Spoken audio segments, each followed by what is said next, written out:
As of the latest trading hours, spot gold is hovering near $2,280 per ounce, down roughly 1.8% from the previous session, while intraday volatility has ranged between 2.7% and 0.9% within just a few hours.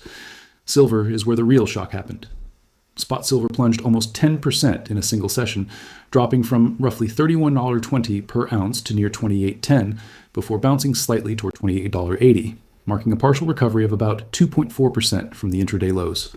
On the futures side, COMEX silver contracts saw volume spikes of over 240% above the 20-day average, with open interest falling about 3.6%, suggesting forced liquidations rather than calm repositioning. Gold futures on COMEX fell around 2.1% at their lowest point, then recovered roughly 0.8%, leaving them still down about 1.3% overall. Meanwhile, the US dollar index strengthened by approximately 0.7%, moving from 104.1 to 104.8. And the 10-year US Treasury yield rose from 4.06% to 4.18%, an increase of roughly 12 basis points, or about 3% relative change in yield terms. In India's physical market, gold prices fluctuated between Rs71,200 and Rs72,800 per 10 grams, marking swings of nearly Rs1,600, or roughly 2.2%, in just one trading window. Silver in the Indian market experienced even more violent movement, falling from near Rs92,000 per kilogram to Rs83,500, a drop of about Rs8,500, which equals roughly 9.2%, before rebounding toward Rs86,000, recovering about 3% from the bottom. ETFs tracking gold saw outflows estimated around $420 million in a single session, while silver ETFs experienced outflows near $310 million, roughly 1.8% of total ETF holdings. Mining stocks also reacted sharply. Major gold mining equities dropped between 3% and 6%, while silver-heavy miners fell as much as 9% to 14%, amplifying the underlying metal volatility by nearly 1.5x to 2x. So when you zoom out, the numbers tell a simple story. Silver crashed about 10%, gold dropped between 2% and 3%, the dollar rose about 0.7%, yields climbed about 3%, and ETF money flowed out at a pace of roughly $700 million combined in just hours. That's not a normal trading day. That's a liquidity event.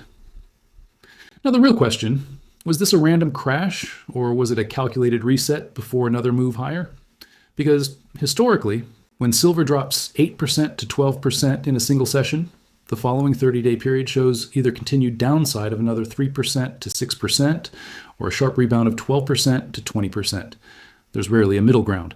To understand what happens next, we need to break down what caused the drop. First, interest rate expectations shifted. Markets priced in a roughly 18% lower probability of near-term rate cuts, and that pushed bond yields up about 12 basis points, or roughly 3% in relative yield terms. Higher yields reduce the appeal of non-yielding assets like gold and silver. Historically, for every 10 basis point rise in the 10-year yield, gold tends to drop about 0.6% to 0.9%, and silver tends to drop about 1.2% to 1.8%, meaning silver is roughly 2x more sensitive to rate shocks. That sensitivity explains why silver fell 10%, while gold fell only around 2% to 3%. Second, the dollar strengthened. A 0.7% rise in the dollar index may sound small, but for commodities priced in dollars, that's significant. Historically, a 1% rise in the dollar leads to roughly 1% to 1.5% decline in gold and about 2% to 3% decline in silver. So a 0.7% dollar increase mathematically aligns with about 1% drop in gold and roughly 2% drop in silver. But we saw much larger declines than that, meaning something else accelerated the move. That something was leverage. Hedge funds and leveraged traders were heavily long silver, with net speculative positions near 78% of the 5-year high range. When prices began to fall by about 3%, margin calls triggered. Once margin calls begin, selling becomes mechanical. If a leveraged trader is running 5x leverage, a 3% price drop translates into a 15% equity loss. At 10x leverage, a 3% drop becomes a 30% equity loss. That's enough to force liquidations. So when silver fell 3%, forced selling kicked in. When it hit 5%, more stops triggered. At 8%, it turned into a cascade. That cascade is what created the 10% flash crash. Gold, meanwhile, had lower speculative leverage. Its net speculative positioning was closer to 52% of the 5-year high, which is elevated but not extreme. So gold fell less dramatically, dropping roughly 2% to 3% rather than 10%. Now let's talk about whether this is a dip before an explosion. Historically, when silver drops more than 9% in one session, the following 60 days show an average rebound of about 14%, provided macro conditions remain stable.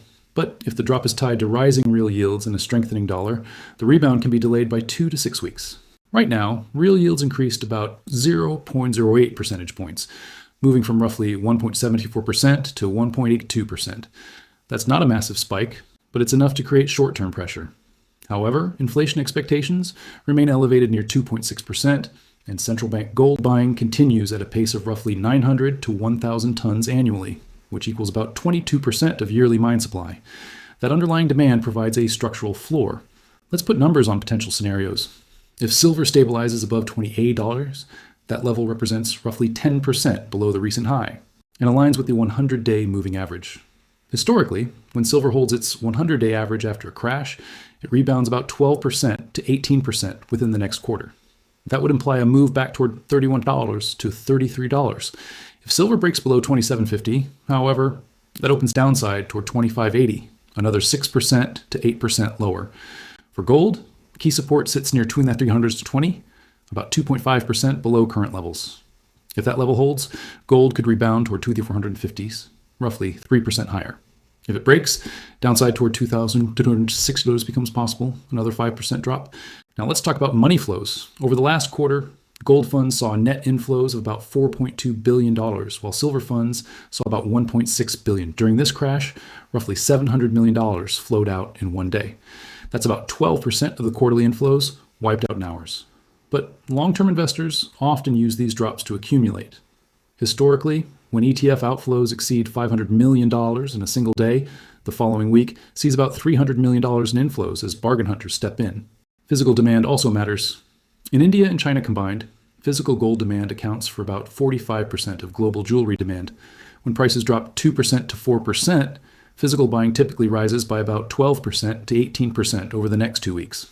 For silver, industrial demand accounts for roughly 55% of usage, meaning its price is more sensitive to economic expectations.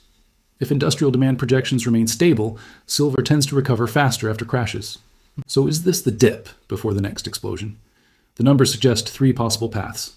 Scenario 1, stabilization and rebound. If yields stop rising and the dollar stabilizes, gold could gain about 5% to 7% over the next month, and silver could gain about 12% to 18%. That would take gold back toward $2,500 and silver toward $33 to $34. Scenario 2, consolidation. If macro uncertainty continues, gold may trade between 2,220 and 2,150s, a range of about 5%, while silver trades between $27 and $31, a range of about 15%. Scenario 3, extended correction. If yields rise another 20 basis points, gold could fall another 5%, and silver could fall another 10%. That would push gold toward $2,160 and silver toward $25. Now let's zoom out to the bigger picture. Over the past 12 months, gold is still up about 18%, and silver is up about 22%, even after this crash. Over the past 5 years, gold has risen about 52%, while silver has risen about 68%. That means the long-term trend remains upward, even though short-term volatility can be brutal. Central banks continue to accumulate gold at record pace, buying roughly 70 to 90 tons per month, which equals about 2% of global monthly production. Meanwhile, silver supply growth remains constrained, with mine output rising only about 1.2% per year, while industrial demand grows about 3% to 5% annually. That supply-demand imbalance supports long-term price growth. So when silver crashes 10% in a day, it feels dramatic. But in percentage terms, silver has experienced similar moves roughly once every 18 months over the past decade. In most cases, prices recovered within 30 to 90 days, and in some cases, they went on to make new highs within 6 to 12 months. Right now, the key levels to watch are simple. For silver, $28 support, $31 resistance, and $33 breakout zone. For gold, $2,220 support, $2,450 resistance, and $2,500 breakout zone.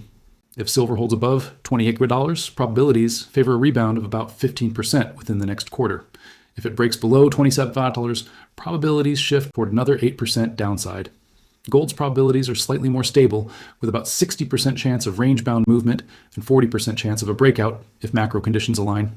In percentage terms, gold's volatility over the past week has been about 2.8%, while silver's volatility has been about 7.9%, meaning silver is moving roughly 2.8 times more violently than gold. That ratio is typical during panic phases. So the flash crash in silver wasn't random. It was a combination of rising yields, a stronger dollar, and forced liquidations. The rebound we saw afterward, roughly 2% to 3%, suggests buyers are stepping in, but not aggressively yet. The next 48 hours matter. If gold reclaims $2,120, that's about 1.7% higher, and silver reclaims $30, about 4% higher, momentum could shift quickly. If not, expect more sideways volatility, perhaps within a 5% range for gold and 12% range for silver. The bottom line is simple. Silver dropped 10%, gold dropped about 2% to 3%, yields rose about 3%, the dollar rose about 0.7%, and money flowed out at a pace of about $700 million. Whether this becomes a launch pad for the next rally depends on what happens next with interest rates and the dollar. Because in markets, explosions don't happen randomly. They happen after pressure builds. And right now, after a 10% pressure release in silver, the system is resetting. Whether that reset leads to another drop or a powerful rally will be decided by the next set of numbers. And in this market, numbers are everything.